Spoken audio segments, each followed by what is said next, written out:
Hi, Prachi. Thank you for joining us here at the LearnTech Asia's Women in Learning series. Welcome and thank you for joining us all the way from India. Thank you for having me with you. What Of a course. pleasure to be talking to Mhm. you. Yes, thank you. All right, so we'll just jump right in. We want to obviously talk about IBM's Tech Reentry program, but before we kind of like delve into what the program includes and things like that, maybe just from your observation and your experience, what are some of the challenges that women face in returning back to the workplace, whether it's even before, like, throughout these past 2 years, or even before this? What are just some of the general challenges that they face? So, Michelle, it completely depends. Let me start with India, for example. In India, the systemic bias for gender is huge, and it reflects in the workplace as well. So, the stereotype role definitions of what women should do at home and what men should do at home is pretty stark. Mm, And that affects the careers of women quite a lot. So, giving you an example, that a woman, let's say after marriage or after having kids, is primarily responsible for the children or taking care of the family or food, etc., or even parental responsibilities, literal chores. What you have in your domestic mhm, life. So what happens with that is in itself it's a full-time work. You really need to focus, plan, strategize, execute, and many things happen at home which are completely unplanned. mhm, And within that, if a woman has a full-time career, mhm, you clearly see what a big challenge it is. Because if you have a career, you have to strategize, you have to plan, you have to execute, you have to think, you have to read, you have to listen. And where is the time? You only have 24 hours in a day. So unless the responsibilities are divided in mhm, such a way that women have some breather at home, women clearly see that there are other people at home who will take responsibility of the child, of mhm, the domestic work, is completely sort of divided well within the family mhm. members. A woman will always have a problem coming back to work. uh, and that is changing. It's not that it's not changing at all. In India, it's changing a huge lot because women have a voice. Women want to just not be seen. Women want to be heard as well. And they are absolutely asking for their partners, their other family members, to take responsibility, not just support them, but Yep. take responsibility, equal responsibility. So it's changing, but it's taking time. So that's the bigger one. On the other hand, employers need to help too, because we need to create an environment looking at some things which are important, keeping equity in mind. For example, if Mhm. a woman is coming back from maternity, you need lactation rooms at work. Hmm. Otherwise, the woman is expressing milk in the toilet, which is not good. There is no storage space, and and that's not the hygienic place where she should be expressing milk for the child. So, for example, at IBM, we have lactation rooms in every office and storage space, so a woman can easily do that. And a lot of other things as well. And we'll talk about the tech reentry program as well. But yeah, for now, I think these are the problems women face hugely while coming back to work. Yeah, I think this is something that even, we also had an interview a couple of weeks ago, and it wasn't the focus wasn't in India, it was actually here in Southeast Asia itself. The two things that you mentioned, the two main challenges that you mentioned are pretty much the same, our experts also shared the same exact thing. So I wouldn't say it's a nice thing, but it's comforting to hear that the issues are the same in the sense that we are not alone. Like, I think a lot of times when women want to return to the workplace, one of the fears that they have is that they may feel that they are alone in the challenges that they are experiencing. But we're hoping that, Yes. through this conversation, that we can enlighten and share, like, hey, it's not just you, it's, everybody around you, other women around you are also experiencing something very similar to you.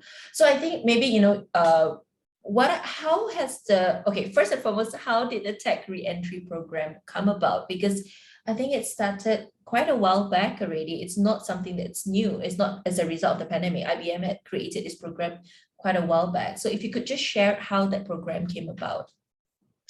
IBM has a legacy of doing DEI for the last 110 plus years. So 110 plus years of legacy means that somebody started thinking 100 years ago about equal opportunity policy. Somebody said in 1899 that IBM will hire the first African American woman. Somebody in 1913 decided to hire a person with disability. Somebody in 1953 decided that we will have the equal opportunity policy. Sexual orientation, sexual identity got introduced at that time. So, a company, an environment where people were thinking way ahead of their time. Just look at India. The Section 377, LGBT plus being from the community was decriminalized only in 2018. However, we were inclusive of them uh, way before that, at least 15 years before that. So the point is that now at this stage, it's not important for us to just have women at any level in the company. For us, what matters is, are women there in key positions? Are they getting hired in managerial roles? Are they getting hired in the senior most roles where things can really change? That is a real thing. And that is how Tech Reentry got introduced as well years ago, more than a decade ago. And it is worldwide. It's not just an India level program. In India too, we are very actively working on it. Why? Because we're a technology company. We want women who are in STEM. And we clearly see that there is the bias which starts right at the beginning when we tell our girls to do jobs which will sort of help balance their married life and their work life, and ask them to only wear pink and like pink and everything. So anyways, so the point is, how many parents, now of course it's different, but how many parents at that time were telling their children, you have to work for NASA, or you have to be a scientist, or you have to do something which is beyond the stereotype of being a teacher or a banker. Or not that being a teacher or a banker is wrong, absolutely beautiful, but it has to well up from within. There may be a lot of women equally as men who want to be scientists. So anyways, so that is how we introduced Tech Reentry, because we clearly saw that in school, they're almost 50-50 gender balance. The gender balance is great, but then what happens at work? And even at the lower level, the junior level, the gender balance is pretty good. And then what happens in the middle? And because something happens in the middle, the pipeline is so skewed, it's minimal at the top. Like, how many tech leaders do we have? Women tech leaders. So we clearly saw that there's something we need to do, which is not right, which is that create an equitable environment, which is that we invite women through the Tech Reentry program. Why are women leaving? Because of marriage. It could be a long-term relationship. It could be children. It could be parental responsibilities. It could be anything. We don't really bother why has a woman decided to take a sabbatical. It could be, I want to meditate for 2 years and I'm taking a sabbatical. We don't really care about that. What we care about is, as a woman who decided at that time to take a sabbatical, we want to respect that time. Sabbatical, she's not sleeping all that time, right? She's doing something. She's raising a child, she's looking after a parent, she's learning to dance, doing yoga, or doing something. That is also experience. What we're doing is we're training them. We're inviting them for the will, for the education they have, and then we train them for a year or so. They come as interns and they do different projects. So they get trained on the latest technology and get absorbed as full-time employees. And when they come back after a sabbatical, their will is just, you can be envy of that will. They're so fiercely passionate about what they want to do at work. So it's just a brilliant program for us. It has worked wonders. Yeah, you mentioned just now about how in the first place, just women entering into the tech industry or the STEM world is it's funny because it's like the number of them, they don't match the number of girls and boys who are in school right now. You know, you mentioned just now, in school it's 50-50, and then when they enter into the tech industry, it's I don't know what the percentage is like, but it's lesser. And then as they try to climb up, I like how you went like the pipeline is skewed all the way. You know, I read this report about how yes, there are more women in the tech industry today, or in the in STEM fields today than before, but they still remain undervalued, underrepresented. And when I think in this survey that they did, they actually asked the women in tech, you know, what is it that you want? And above all else, they were asking to have the opportunity to upskill and reskill in whatever it is that was necessary for them to grow their career more than they wanted work-life balance. So I was quite surprised when I read the report. Is this something that you see, you know, with the tech reentry program as well? I mean, I know, of course, that the program highlights, you know, helping the women come back into the workforce, but is skills and, like, you know, learning and development a very core ingredient to the program, I would say. Absolutely. And that is why they are not hired directly as full-time employees. They're hired as interns, because you need a sort of, you need to change gears for them. A lot of us, and it has happened with me, that if I am on leaves for, let's say, 2 weeks, my annual leaves, coming back, I feel that little nervousness in my heart that, oh, what is waiting for me now, and how much has changed. And imagine somebody is coming after 2 years, 4 years, 10 years, 15 years, and what they must be, there's a lot of mental training required. There's a lot of technical training required. So they're given 1 year, and they just don't work on one technology or one tool. They work on various different projects, so that they get that exposure. They have a mentor, they have a buddy who's constantly with them, and telling them, each person, actually each woman has a buddy, telling them how wonderful they are, and how easy this will all be, and they're good. And not that they have any problem with their confidence. What I'm saying is that after long, when you join something new, it does take time. So skill training, keeping abreast with the latest in your field, is extremely important for IBM. And IBM is not doing it for just for charity. It's a business imperative for us. So it's really important that women are equipped to do great work. Nothing is being done because of somebody's gender. Of course, it is in a way, but it's not really charity work. It's a business imperative. You come, get trained, do great work.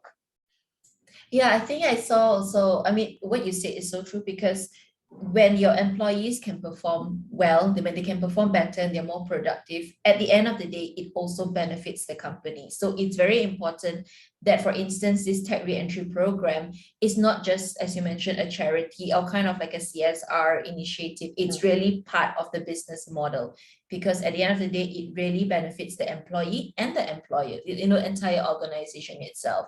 You mentioned also like how the women do different, like what do you call that? They move from different departments, right? Could you just share with us, like, what are the different departments? What are some of the skills that they learn along the way and all? Well, we do a lot of work, Michelle, on hybrid cloud and AI. So most of the projects that they work on, they're all women in technology, and they work on would be hybrid cloud, AI. We do a lot of work on AI for good, how AI can help us alleviate bias. So they work on various such projects, whether it's consulting, whether it's our labs. They work with our scientists, and get that exposure which is needed for them to then choose the right thing for them. So we don't tell them what is right for them. They will do 7 projects, let's say, in a year. Yeah. And then at the end of the year, choose that, okay, this is the one which resonates with me the most, and I'll go for it. Maybe I'll work on it for 2 years, and then do a role change. At IBM, role change is absolutely invited and encouraged, because we don't really want people to work on the same thing for years together. We want people to move roles, get more skills, get more exposure, and grow. Yeah. Have you seen women who have, come back through this program, and whichever level that they kind of like kickstart their career journey again, have you seen success stories where they've kind of like gone up to the managerial level or even to like the leadership level? Do you have any like success stories to Plenty, share? Yeah. plenty, Michelle, plenty. Yeah. I can share one story which really, stays in my heart. Is this Mhm. lady joined us after 20 years of sabbatical, Wow. and she was in the United States. She was working here, and then she went with her partner to the United States, decided not to work, came back to India after 20 years and joined us. And what what passion, what energy! Mm-hmm. And it's just amazing. And similarly, we have a lot of women who've joined us as managers. Yeah. After 1 year of training, they've straight joined us as managers. So, Yes. and many, I mean, it's really important for us, Michelle, how many women do we have as managers? So Mm-hmm. we really want to create a very good gender balance there as well. Yeah. So many of them are in managerial Great. responsibility. Yeah. How important, I mean, based on your observation also, this is slightly going away from the program itself, but if you could just share your experience or your observation, how important or how valuable is it to have women in managerial positions, kind of like what's the impact it has on the entire workforce in that sense? Do you get, yeah. It's clear with data, with so many research Mm-hmm. reports out, that companies which are more diverse, Mm-hmm. especially at the senior level, especially at positions that matter, they are Mm-hmm. doing extremely well. They're doing almost 19% better than other companies which are which are less inclusive. Mm-hmm. 3 out of 4 people want to work for companies which are more diverse, equitable, and inclusive. So it's very clear that if you want to be a company of choice, employer of Mm-hmm. choice, you have to be, it's not a choice to be diverse or not, or Yeah. inclusive or not. That is one. Another is unless you have diverse views, how will you create innovative, creative solutions for the Mm. client? If they're just same kind of people, Yeah. same gender, same Mm-hmm. style, Yeah. thinking the same way, then that's it. You're not Mm-hmm. doing anything creative then, Mm-hmm. unless you Mm-hmm. have diversity in people who are thinking. Yeah. Uh, there are two more things about it, Michelle, that it can happen that the team looks diverse but Mm-hmm. sounds the same.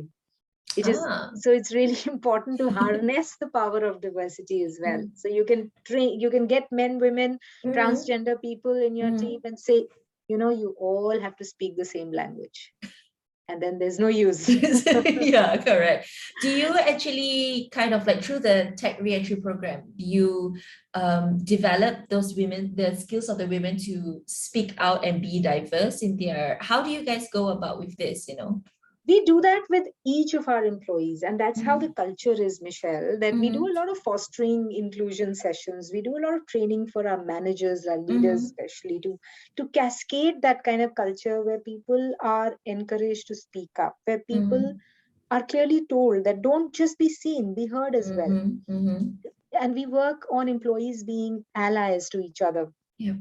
Don't worry about people from the LGBT plus Mm-hmm. community coming out or not. Be more concerned about whether you are coming out as an ally or not. Yeah. If you are out as an ally, the environment is changing Mm-hmm. already. Mm-hmm. Yeah. So that is one. Another is tech reentry program is part of a bigger plan.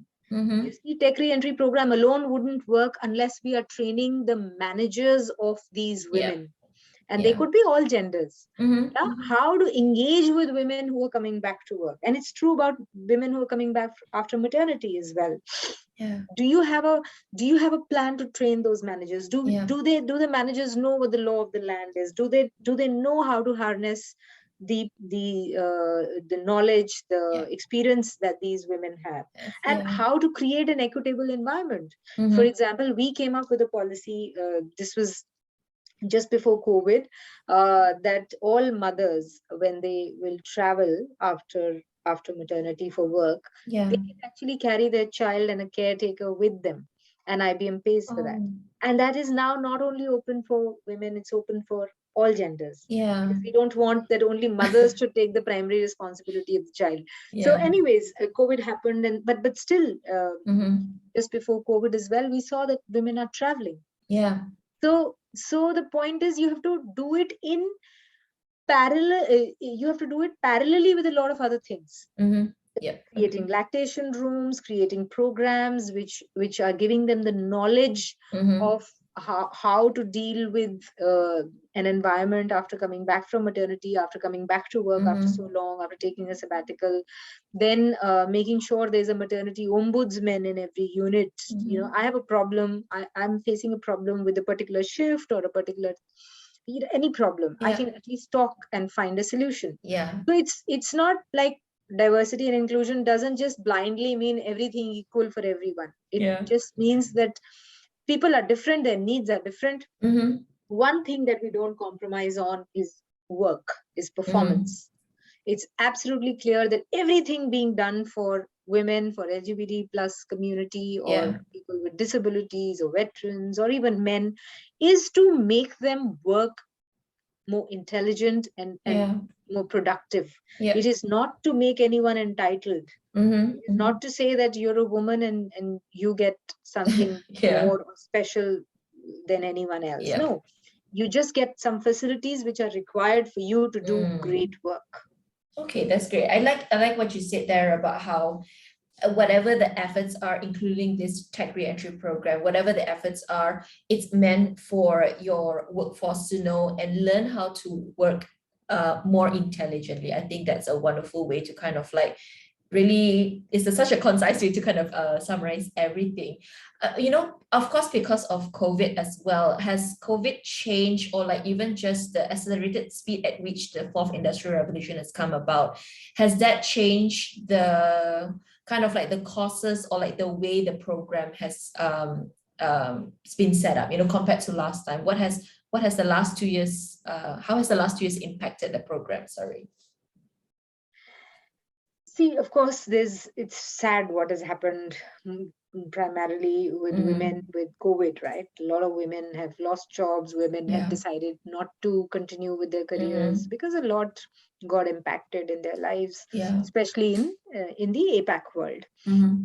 And clearly, although IBMers, for example, we didn't really see a dip, or we didn't really see an increase in attrition. However, we know that the world that we live in is clearly, it's sad what has happened. So how has it impacted? It has basically fueled our program even more. We really want to be very active in this program and invite women back to work.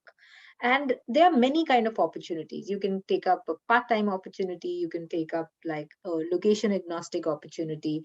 You see, with COVID has done what a lot of us couldn't really do, with expanding the mindsets of a lot of leaders, managers who used to think, no, you have to be in office to do great work. You have to be working from 9 to 6. No, look, roles are very, very location agnostic these days. And that is helping men, women, everyone a lot. You don't have to waste an hour in the morning, an hour in the evening, maybe more in the traffic anymore. You can use that to maybe go exercise and be more available to work later on. You can use that to play with your child, or to be with your partner, be with your parent, or be with yourself, and be more available at work after that. That has, it just depends on how you look at it. I think these are the benefits of COVID, and women are certainly one of the beneficiaries of that they can work from wherever they want. For example, if they're working from home, they're saving a lot of time, which they were sort of spending in traffic earlier.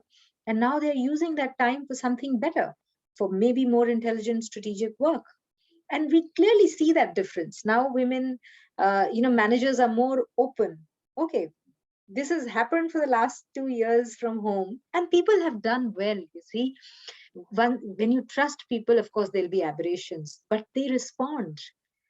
99% plus IBMers have been working from home, and we've been very flexible with the timings earlier as well, but even now, even more now. And see, work has happened well.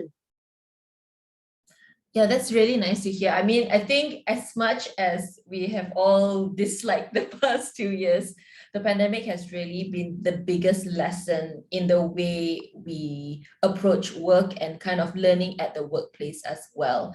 I think you're right, that's the silver lining if we wanted to look for a silver lining as well.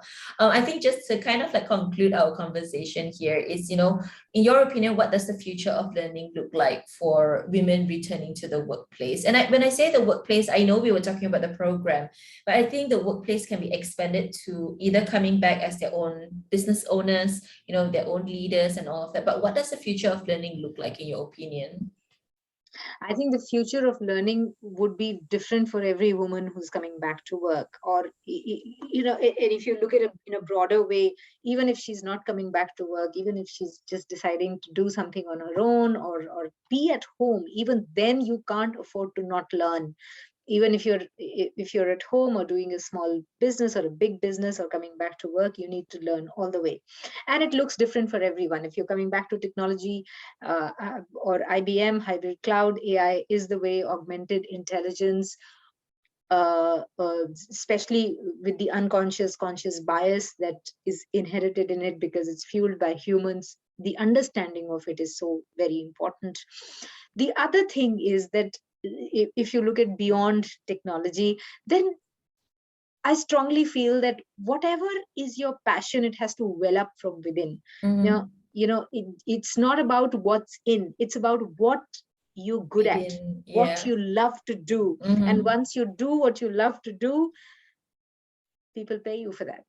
Mhm. I like that. I'll remember that. I'll like for myself as well. That's a very good lesson. I think even just talking to other women, who are not even in like the same industry as you for this series, they've always mentioned like you need to figure out your identity. And then from there you can grow and expand. You can figure out what are the skills that would kind of like go well and equip your identity to grow, and how then people can pay you for what you do and who you are Yeah, as a person as well. I think that's yeah. I think it doesn't matter in what stage you are, but it's really Mhm. important to be financially independent. And Mhm. COVID has taught us that, isn't it? Yeah. We can't be dependent on anyone or anything. Yeah. Anything can happen anytime, and therefore it's Mhm. so important for us to be Mhm. financially independent. Yeah. Okay. One question, maybe just for you. In the past years, because we are talking about women in learning, for the past 2 years, have you learned a new skill? Are you learning a new skill at the moment? And if you can just share with us. Oh yes, yes. I see personally. I'm doing quite a few things. I'm going deeper into yoga. That's a Mhm. skill that I've decided I want to learn even Mhm. more Yeah. in my journey towards myself. Mhm. And at work, I'm doing a course in coaching, life coaching for executives, for senior Mhm. leaders, because that is pretty much a part of my work as well, in Yeah. diversity, equity, and inclusion. I'm doing a degree course there, and I'm also doing mindfulness. That's my um, second job, you can say. Actually, it's more love Love. apart from DEI, and I see a lot of similarity between mindfulness and inclusion. Mhm. So that's what I'm learning, doing, and facilitating I, at how, work. I have to ask, how do you make time for everything? Yeah, That's yeah, yeah. yeah, absolutely. That's a good question, isn't it? Yeah. I make time because I just decide that these are important things for me. Mm-hmm. Work Yeah. is a very, very significant part of Mm-hmm. my life, but it is Yeah. not everything. Mm-hmm. Mm-hmm. But I So, like you mentioned, I think as a fellow lover of yoga, I think there's so many benefits to yoga, and even just the mindfulness course, they all help you to become a better employee, a better boss or better supervisor, because the human side cannot be replaced by tech, and all of that, as we continue to develop those like human power skills, or like the soft skills that people commonly know it as. I think those are the things that really kind of like make you a little bit more agile, a bit more flexible. I think we've seen that in the past 2 years, and we see that even more so going, kind of like as the world is reopening with 2022 and things like that. That's really become kind of like yeah. the core of coming back to the workplace, being a good employee or even being a good employer. Lovely. Yeah. So I want to say thank you so much, for availing your time. And I know that you're a very busy woman, so we cannot take too much of your time. But thank you so much for sharing your knowledge. I mean, within just this like 20, sorry, I was looking at the clock, 20 minutes or so, you've really shared so much. And I hope that, I know that the women who are going through the tech reentry program are definitely benefiting for it. Maybe just one more, if you could share, is just for some companies who are maybe looking at this opportunity to create a re-entry program. Do you have any tips for them? Sorry, I had to ask this one last one. No, I think the most important thing is that how are your leaders making it a real, a reality on ground. So one thing is Mm, just having a policy and saying, oh, we have a tech reentry program, we'll invite women back. mhm, See, you are inviting women back, great, but do you have an equitable environment at work to invite them back? mm, If mhm. you have leaders or managers who will say, oh, I don't want Yeah, a woman who's coming back after so long, I don't have time to train her, and then like preconceived notions, oh, yeah. she'll need a lot of flexibility, she'll need this, she'll need that. So Mm, all of these are preconceived notions which you need to work on with managers before you mm, actually invite women. Don't mm, invite women and let them go through a bad experience, because yeah, that is not getting you a good name. yeah. Mhm, And that is not doing good to women, mm, or men for that matter. yeah. You have to create an environment so that women feel Mhm, welcomed back. mhm. So don't Okay. just having the policy is one thing, Yeah. creating an environment for that policy to flourish is just totally another, and they go both together. Yeah, it's kind of like some. I guess sometimes people might ask, it's like which comes first, but you are correct. They go hand in hand with one another. You need a leader who is willing to be humble and empathetic and kind of like be willing to learn how to create that equitable Totally. environment. Okay, so thank you so much for sharing everything. Thank you for joining us. Thank you very much, Michelle. I absolutely loved Yes, interacting with you. yeah, definitely.